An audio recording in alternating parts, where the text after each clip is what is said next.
All right, now, what are the features of a rogue nation? Does twisting the verdict of an international court in your favor and claiming it as a victory count? Well, then Pakistan is definitely making a case for itself. Now, the ICJ yesterday had ruled against Pakistan in the Kulbhushan Jadhav case. The court had asked Pakistan to rid itself of any ideas about executing Kulbhushan Jadhav and had also asked for a review in the case, and this time not in one of Pakistan's notorious military courts. While the world sees this as a major victory for India, Pakistan's Prime Minister Imran Khan has a bit of a bizarre twist to it. Now, in a tweet that he put out, he said, and I quote, "Appreciate ICJ's decision to acquit, release and return. Appreciate ICJ's decision not to acquit, release and return Commander Kulbhushan Jadhav to India. He is guilty of crimes against the people of Pakistan, and Pakistan shall proceed further as per law." This, of course, is the tweet that he has put out. Now, the Prime Minister seems to be trying pretty hard to put a positive spin on the judgment. The ICJ clearly had asked Pakistan to give Jadhav consular access and has also slammed Pakistan's military courts for their pretty shoddy trial. While the ICJ has demanded a review of the case in a non-military court, the Pakistani Prime Minister seems convinced that Jadhav is guilty of the crimes that Pakistan alleges he has committed. Now, this obviously begs the question, how can Kulbhushan Jadhav be assured a free and a fair trial in Pakistan when the country's Prime Minister has already pronounced him to be guilty even before a proper investigation or a trial?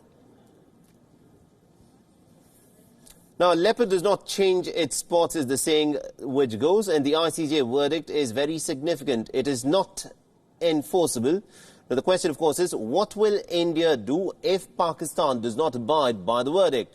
Now, according to ICJ, the judgment delivered by the court are binding upon the parties. The judgments are final and you cannot appeal, but there is a catch. The court can do nothing if you do not abide by the judgment, and several countries have not followed judgments delivered by the ICJ. Now, in the year 1986, the ICJ, the International Court of Justice, had ruled that the United States had supported a rebellion in Nicaragua. It ordered America to compensate. Now, the Americans obviously did not compensate. Instead, they took the matter to the United Nations Security Council and vetoed the ICJ's order. Now, trust the United States to do just that. Now, in the year 2015, Japan rejected an order by the International Court of Justice over whaling.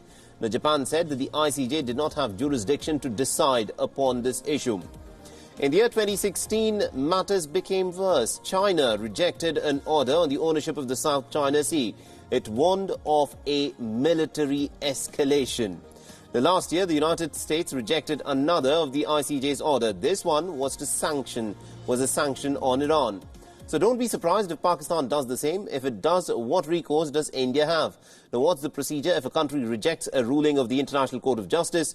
Now, it comes to the United Nations Security Council. The UNSC can compel a country to abide by the ruling, but a permanent member can then veto the decision. And remember, Pakistan tends to have China's support in pretty much everything that it does. But this is a case that will be hard to back for Pakistan. Now, what the court has ordered is very, very basic. It has ordered Pakistan to follow Vienna Convention. It has asked Pakistan to ensure consular access for Kulbhushan Jadhav. It has also asked Pakistan for a free, fair and an impartial trial to establish what are the facts in the case of Kulbhushan Jadhav. Now, even China will find it pretty hard to argue against this. And the question, of course, is why would it? Now, if Pakistan refuses to follow this verdict, it also risks being isolated further. Any country that backs it will lose its stature. Now, the option before Pakistan is simple: ensure a free trial, abide by the verdict. But the question, of course, is, will it do so?